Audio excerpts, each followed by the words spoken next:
বাচ্চা থেকে শুরু করে পুরুষ, মহিলা এবং বয়স্ক সবারই হতে পারে প্রস্রাবে রক্ত যাওয়া। এই রক্ত যাওয়াটা দুরকম হতে পারে। একটা হলো ওনার জ্বালা যন্ত্রণা হচ্ছে, ব্যথা হচ্ছে, রক্ত যাচ্ছে।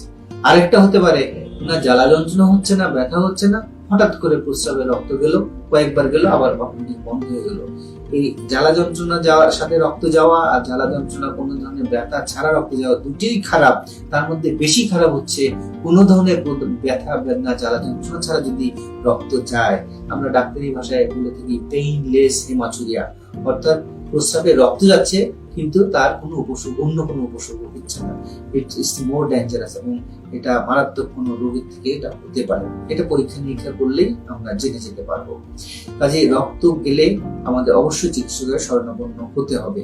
এটা অবশ্যই একটা গুরুত্বপূর্ণ ডিজিজের কারণে হতে পারে। ইউরোলজিস্ট দেখেই পরীক্ষা নিরীক্ষা করে নির্ণয় করে থাকবেন কি হয়েছে এবং তার চিকিৎসা কি।